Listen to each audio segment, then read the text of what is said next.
Okay, hi guys. Hello everyone and happy Thursday. Let me know if you are watching it now so I can chat to you, or if you are watching it on replay so I know that you've came back and then you watched it, and then I'm hoping that these tips will be beneficial for you. So yeah, let's start. So I'm here to address today one of the most common concerns that I hear from my clients, and that is I am working out consistently, but I'm not seeing the results I want, or my workouts doesn't feel intense enough. What should I do? And so on. So if you feel like your workouts are not intense enough, this live stream is for you, because today I'll be talking about some practical tips that you can implement to make your workouts more intense and effective. So I hope you are ready for those tips. But before we will start, I want you to write me a comment. How often do you increase your weight? Is it weekly? Is it monthly? Is it every time? Or is it never? And then also you can just write as well, how often do you increase your reps in your exercises as well? So is it weekly, monthly, again, every time, or never? Because this is quite important to know, and I'll tell you why. So, tip number one is increasing the weight. One reason why your workouts might not feel intense enough is because you are not challenging yourself enough. It's important to progressively overload your muscles in order to see results. So, if you are lifting the same weight for weeks or months and your muscles are looking the same, your progress pictures are looking the same, you are not sore enough the next day, then it means you are not challenging yourself enough. So the first step is to increase the weight that you are lifting. It doesn't need to be a huge jump, just a small increase can make a big difference. So I would suggest to start by adding 5 to 10% more weight to your exercises each week. Not every month, but each week. If you cannot add the weights, obviously you can start adding more reps into your workouts, which is another progressive overload. Tip number two is shorten your rest periods. This is another way how to increase your intensity of your workouts. So basically, shortening the time that you are resting is your workouts will become more challenging, and it will help you to burn more calories. So, girl, stop scrolling on your Instagram or Facebook during your workouts. Set a timer so you always stick with the recommended time. If you are working out from home or with just body weight or with dumbbells, then I would keep the rest times to like 60 seconds and then jump back into another exercise. The biggest tip actually is to combine those two tips together. So I would suggest to rest about 60 to 90 seconds, and then just try go back to the exercise and increase the reps or weight in the next set. Then again, rest again for 90 seconds, and if it was heavy, then try to increase your reps or weight again for the last set, because your last set should be always challenging, shaky, and really hard. And I will tell you a secret how I know that my clients are not challenging themselves enough is because they are not making terrible facial expressions. Their face is not getting red. Your sets are still looking the same as the first one. So this is how I know that my clients are not challenging themselves enough. So I want to see red faces, really struggling to push, even more.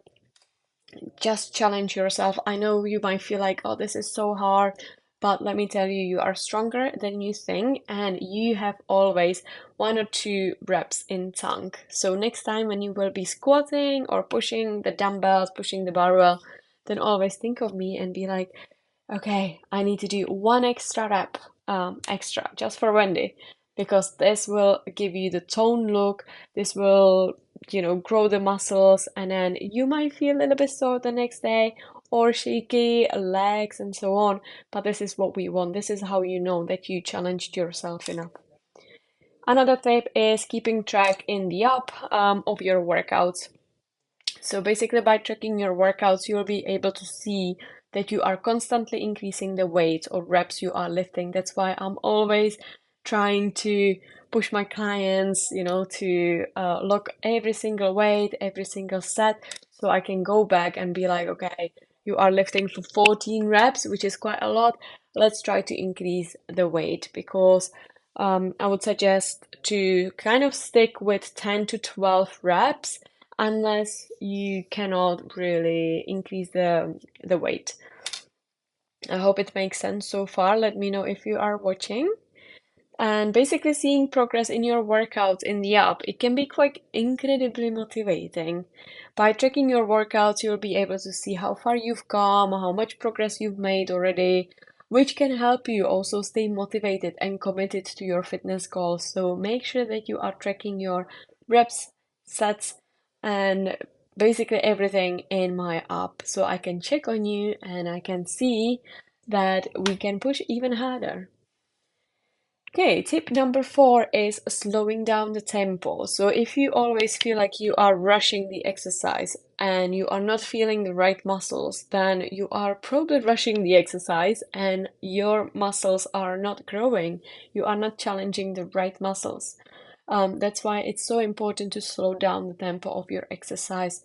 This means taking a few seconds to lower down the weight or the resistance bands maybe, and then slowly go back up, because we want to really go slowly. We want control movement, which will allow you to engage the specific muscles that you are targeting, and that way we are ensuring that you are not relying on the momentum or any other muscles in order to complete the exercise, but you are honestly targeting just the one muscle that we're supposed to target. For example, for lateral raises, you need to go really slow, hold it up, and then go down.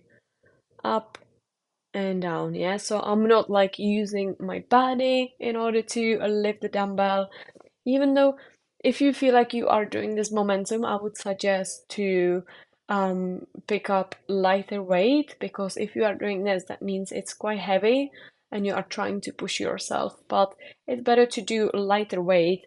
You can feel it, and then instead of increasing the weight, you can increase the reps, so you can really feel the shoulder. For shoulder press is the same, so slowly down and up, slowly down and up. Yeah, the same with squats. And you're holding the dumbbell or the barbell, slowly down and then fire up, slowly down and then fire up. So um, just slow down the tempo, because we are not focusing on any hit or any cardio.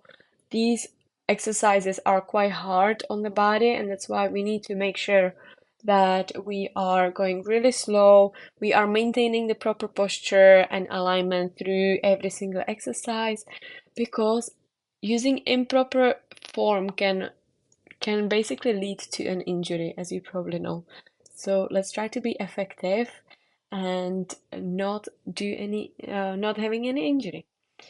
So, for example, how I know that my form is correct, this is how I landed, is that I was actually recording myself. I know sometimes it can feel intimidating when you are starting your fitness journey, but honestly, what I would suggest is to set up a phone against your water bottle or against the bench and so on. Just press play. No one really cares in the gym, honestly. And then maybe once you are at home or during your rest period, then just check on your phone if you are, squatting right, or if you are um, lifting heavy, if you are doing any of those facial expressions. If not, time to challenge yourself or time to change up a little bit your form. Um, Another tip how to make your workouts more intense is using a resistance bands, especially if you are working out from home or if you have only dumbbells. I would suggest to buy from Amazon some resistance bands. So for example, if when I worked out at home, I used the short resistance bands for my legs, which kind of helped me to target my muscles in different ways, and then it was like you can feel the burn differently than if you are using just dumbbells or barbells. But I wouldn't suggest to use resistance bands if you are really lifting heavy, just because we want to focus on the lifting more than using the resistance bands. These are just a great tool if you are working out from home, or if you are going for holidays and you still want to work out, or if you have only dumbbells but you cannot increase the weight. This is how you can make it more intense. Okay. I have a homework for you today, and I would like you to share with us in my Facebook group, if you are a member, what was the biggest weight that you have lifted, and with in what exercise? Sorry, guys. So we can basically motivate each other to always challenge ourselves and to see that we are stronger than we think. So let me know in the comments what is your personal best and in what exercise. So for example, for my squats, my personal best was 75 kg for like 6 reps. Then, for example, for Bulgarian split squats, it was 32 kg, like together in both hands for about like 8 reps. Then for overhead press, I had 16 kg in each hand, lifting up for about 7 reps, and so on. So I'm telling you, you are stronger than you think, but obviously you need to build it up. It's not like you're gonna wake up and then you will start lifting super heavy. So you need to just like slowly and steady. Okay, that's it for today's live stream. I hope that you found these tips helpful and that you are feeling more confident about making your workouts more intense and effective. Because remember, consistency is key. So keep showing up for yourself and your fitness goals. Slow down the tempo and do not forget to focus on your form, because it's super important and we don't want any injuries. Okay, if you have any questions or comments, feel free to drop them below or reach out to me directly. And thank you for tuning in and have the best day. Bye.